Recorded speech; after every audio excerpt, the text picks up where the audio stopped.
Debit or credit? Bago kayo mag-record ng business transactions nyo sa inyong BIR registered books of accounts, may dapat kayong malaman na importante sa pag-record ng ating business transactions. Yun po yung pag-apply ng debit and credit. So in our today's HCC video po, pag-aaralan po natin yung rules of debit and credit sa BIR bookkeeping natin and the normal balances of the elements of the financial statements para hindi kayo malito kung ide-debit nyo ba ito o i-credit nyo itong transaction sa ating registered BIR books of accounts. Let's start! So ito po yung rules of debit and credit natin. Wala po tayong kupit. Na nag-aaral kasi kami sa school, ang tawag namin dito, debit, credit, kupit. Pero biro lang yun. Okay? So pag sinabi pong debit and credit, gusto ko pong tanggalin nyo muna sa isipan ninyo yung banking practice or bank practice. Sa bangko kasi o sa banking industry, pag sinabing debit, nabawasan yung account mo. Tama? Nabawasan yung bank account mo. Pag sinabing na-credit yung account mo, ibig sabihin, nadagdagan yung account mo o nadagdagan yung cash mo sa bangko. Tama po ba? Magkaiba rin po yung rules of debit and credit natin sa bookkeeping dun po sa alam nating debit card and credit card. Tanggalin nyo muna po yung debit and credit sa banking practice or banking industry. Hindi po iyon applicable dito sa ating pinag-aaralang BIR bookkeeping na rules of debit and credit. Okay? So balik po tayo. Ito po yung tinatawag namin na T account. Why is it called T account? Because letter T siya. Ayan po, letter T. Tapos sa left side niya po, left side, debit, and right side is credit.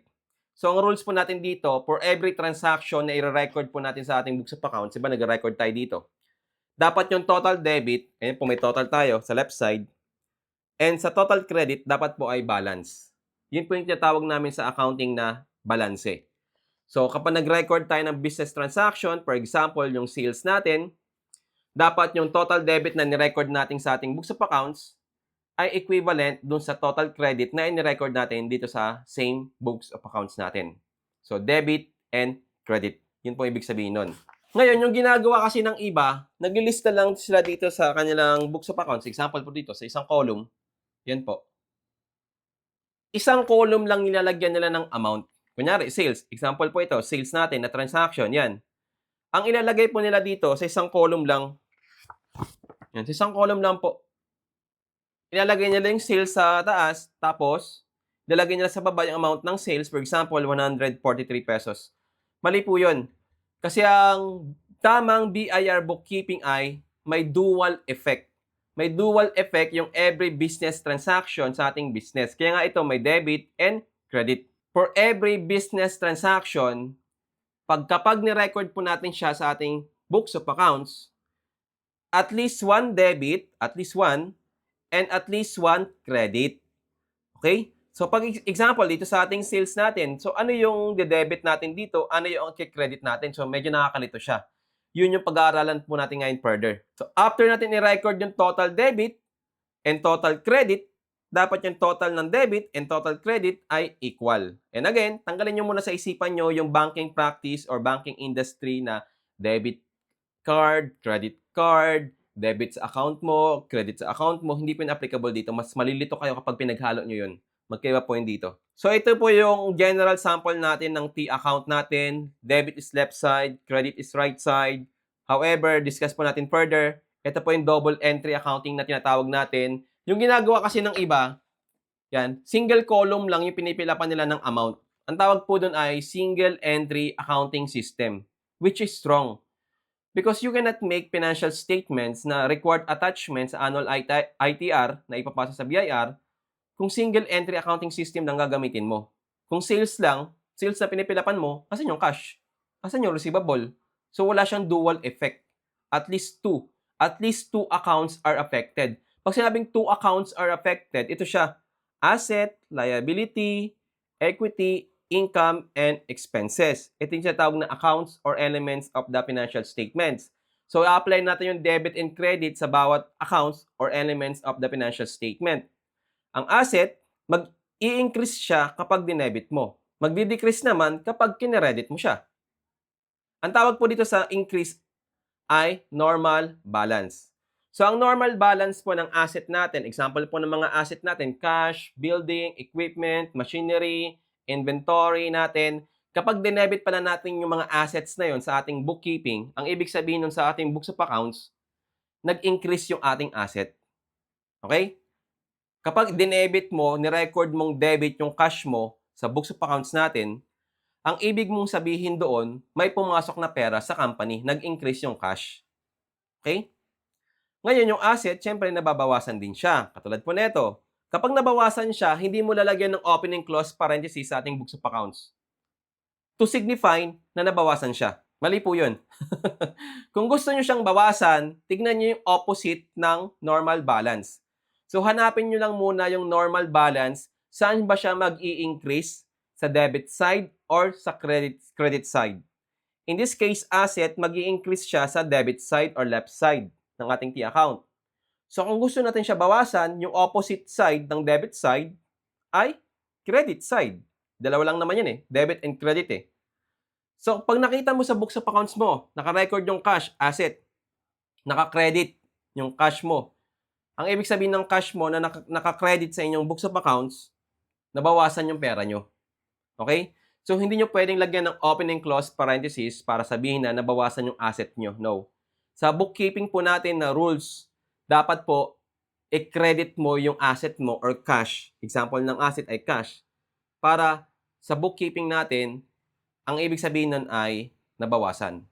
Nag-decrease. Liability naman po ay magkaiba siya, opposite siya ng asset. Liability, mag-i-increase po siya or normal balance ng liability ay credit. Ibig sabihin, kapag nangutang ka sa bangko, kamag-anak mo, ginamit mo yung pera sa company nyo, tapos ni-record mo siya as credit sa inyong books of accounts, ang ibig sabihin niyan, tumaas yung utang nyo. O kaya naman, mayroon kang withholding tax sa empleyado o sa mga professionals na binayaran mo o sa renta, tapos yung withholding tax yan, i-remit mo sa Bureau of Internal Revenue, yun ay payable, withholding tax payable yun, tama? So, saan mo siya i-record? Debit or credit? Titingnan mo itong summary natin ng double entry accounting system. So, hanapin niyo muna yung normal balance. Huwag mo na i-memorize to yung plus, minus, plus, minus, plus, minus. Huwag mo na i-memorize yun. Ang i-memorize nyo, yung normal balance niya, saan siya mag-i-increase. Okay, saan siya mag-i-increase? Kasi yung asset, liability, equity, income, and expenses, magkakaiba siya ng normal balance. Hindi siya pare-pareho. Okay?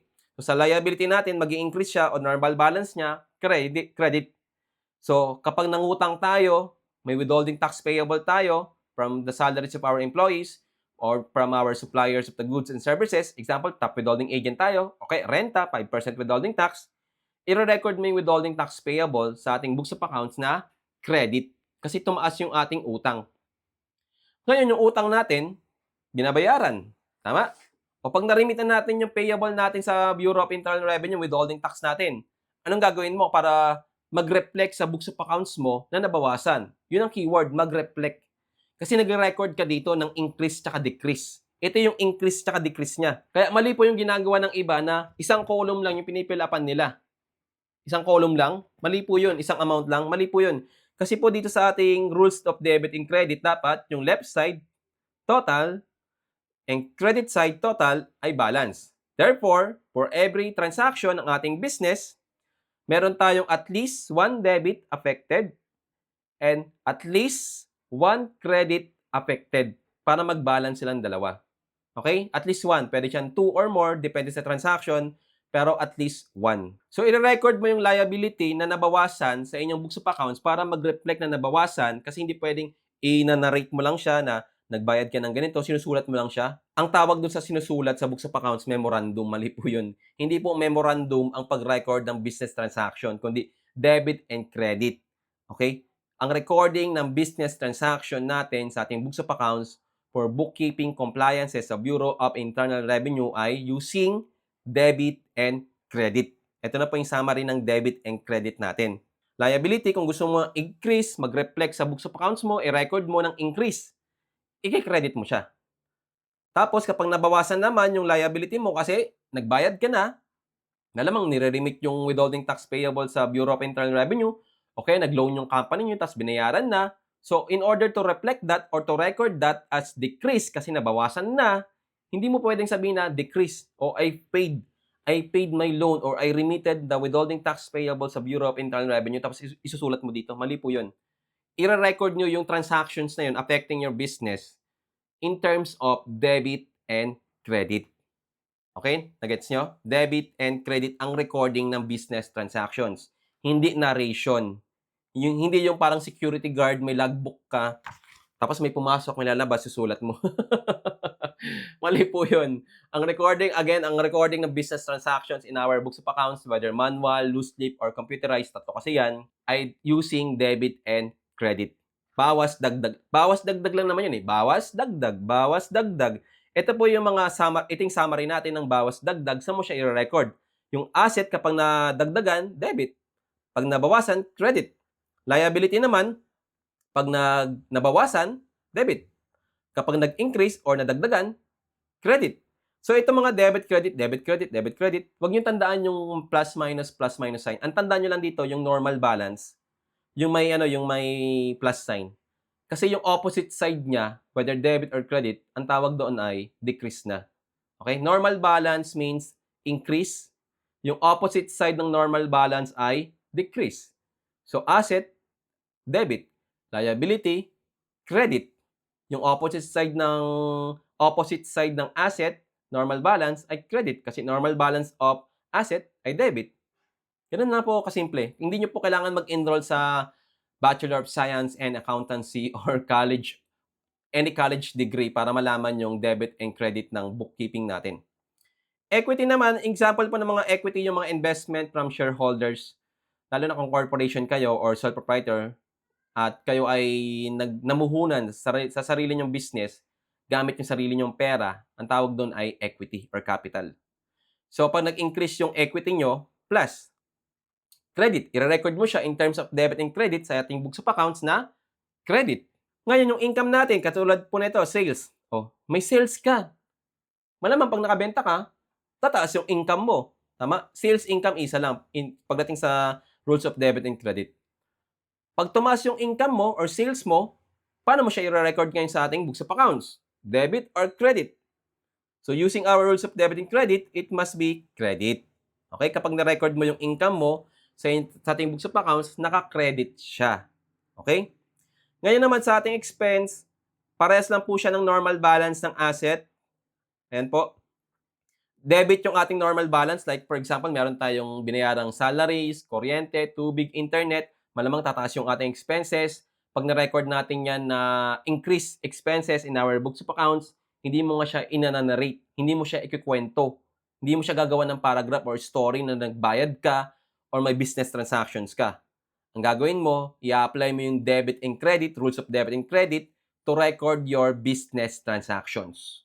Okay? So, ito na po, pinapaliwanag na po namin sa inyo yung rules of debit and credit sa pag-record ng business transaction. So, pag tumaas yung ating expenses, we have debit. Pag nabawasan naman ay credit. So, tandaan niyo po yung asset and expenses. Parehas po siya ng normal balance, debit. Yung liability po, income and equity or lie. Liability, income, and equity.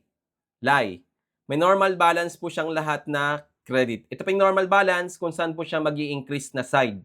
Okay? Yun, ang tawag po namin doon sa accounting ay normal balance. Example po natin, yung ating sales. Ito po, sales.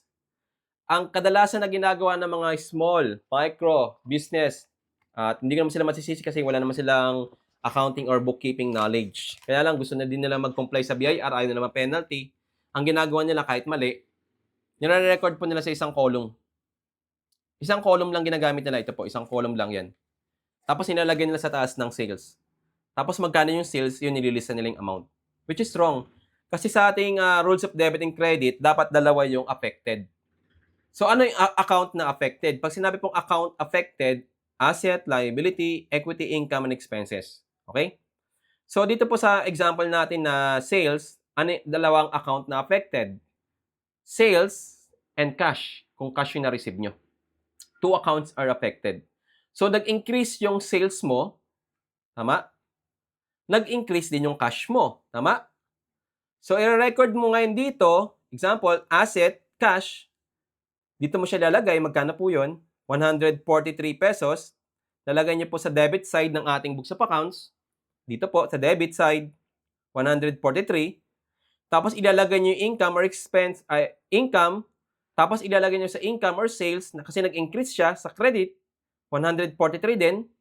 So, total debit po natin after po ng recording, every after recording po ng business transaction natin, dapat yung total debit, ito po, total debit ay equal sa total credit. Lagi po yan. So, may cash tayo ditong asset kasi nag-increase debit 143 pesos. And meron tayong income, credit kasi nag-increase yung sales natin, nakabenta tayo 143. So, total debit natin 143. Tapos total credit natin 143. Ganun na kasimple. So, ibig sabihin, hindi lang sales yung i-record nyo dito. Okay? Kasi hindi lang sales ang affected dito sa sales transactions mo. Yun ang point natin. Hindi lang sales. Okay? I-record mo din yung cash. So, dalawa kasi accounts yung affected. Cash and sales. So, i-record mo na yung sales, i-record mo din yung cash. So, hindi ba redundant yun, sir? Parehas lang naman ng amount. Mali po. Kasi kapag gumawa kayo ng financial statements, hindi lang naman sales ang nire-report sa Bureau of Internal Revenue sa income statement. Kailangan din po natin yung cash dun sa balance sheet or statement of financial position.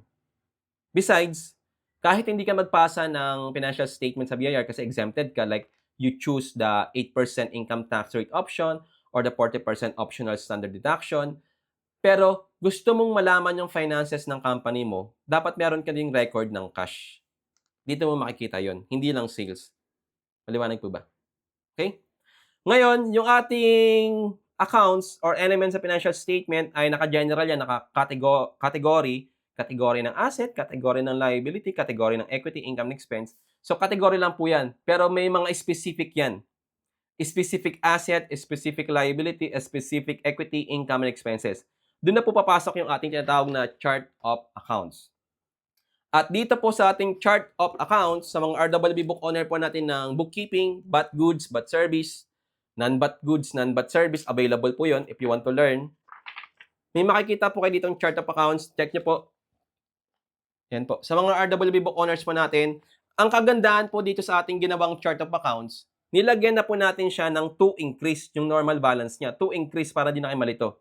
So, ang asset po natin ay to increase debit, debit, debit, debit. We have merchandise inventory, asset yan. Accounts receivable, office supplies or store supplies. Pwede nyo dagdagan to, pwede nyo bawasan sa inyo. We have cash in bank, debit po lahat yan. Tapos may explanation pa tayo dito, May explanation pa tayo ng bawat account title. So, aside from asset, meron din po tayo dito liability. Ito po, meron tayong liability. Chart of accounts of liability. Mga listahan po ng mga account titles natin yan. Okay? Kasama na po dito yung equity, income, and expenses natin. May mga expenses din po tayo dito na chart of account na magagamit nyo po sa inyong business. Ito po, mga expenses natin na chart of accounts yan. Mga expenses po natin to na chart of accounts. So, kung wala pa po kayong RWB book at gusto nyo matuto kung paano po mag-record ng tamang business transaction sa inyong mga books of accounts using the rules of debit and credit, we would like to invite you to invest in your education. Mag-aral po kayo. This is one-time investment fee only. Wala na po kayong ibang babayaran. Kasama na po yung book natin. Tapos yung mga applicable na books of accounts, package na po ito. Papadala po namin sa inyo through LBC. Free shipping po tayo nationwide. And hindi nyo po ito babasahin para pag-aralan kasi very highly technical yung mga terminologies dito. Yung BIR Bookkeeping Rules and Regulations pagdating sa bookkeeping compliance, very highly technical. Ipapaliwanag po namin sa inyo step by step through our exclusive ATC online tutorial videos na ma-access nyo lang po sa ating website. So, package na po ito, yung book natin, tapos i-explain po natin siya. Tayo din po mag-explain through our online tutorial videos on our website. Ma-access nyo lang po using our RWB book, pati itong ating mga books of accounts. So, package na po ito. Ito po yung pagka-practicean nyo sa inyong business para matuto kayo ng tamang BIR bookkeeping, ng debit and credit ng mga transactions natin. And meron na po tayo ditong sample ng mga transactions. Yan. May sample po tayo yan. Mga sample po natin ng mga business transactions na actual na in-scan copy namin para meron kayong pagka-practicean. Hindi po yung actual yung business. Meron din po tayong example ng mga resibo ng sales. Yan po. So, ito pa yung pagka-practicean natin. May practice set na po ito. Tapos meron na rin pong chart of accounts na kasama, package na po. Ito po yung pag-aaralan nyo step by step using our RWB book and the exclusive ATC online tutorial videos. One-time investment fee only. For BAT bookkeeping, 6,499 only. For non-BAT, 4,999. You may visit our website, atcbebe.com, to learn more about our RWB books and to order online your RWB books. Available po ang cash on delivery or COD. Or you may message us in our Facebook page, Accounting Tutorial Center, Team ATC, to learn more about our RWB books and we will send you the details po. Okay? So maraming salamat po sa inyo lahat. Sana marami kayo natutunan sa ating rules of debit and credit at nalinawan na yung debit and credit na bookkeeping natin. Ano yung mga normal balance, ano yung rules of debit and credit. Dapat yung total debit ay equal sa total credit after every recording sa ating books of accounts. Okay? So maraming salamat po. My name is Mark Jordan Bumagat, your RWB teacher, na lagi po nagsasabing, be educated po and you will be empowered. Kita-kits po tayo sa mga other helpful ATC videos natin. Please follow and subscribe now for future tax updates po. And mag-avail na kayo ng ating RWB books. Kung wala pa kayong RWB books para makapag-practice na kayo ng tamang BIR bookkeeping ng inyong business, lalong-lalo na kung may existing business kayo or balak nyong mag-business sa Pilipinas. Okay? Bye-bye! Thank you po! See you!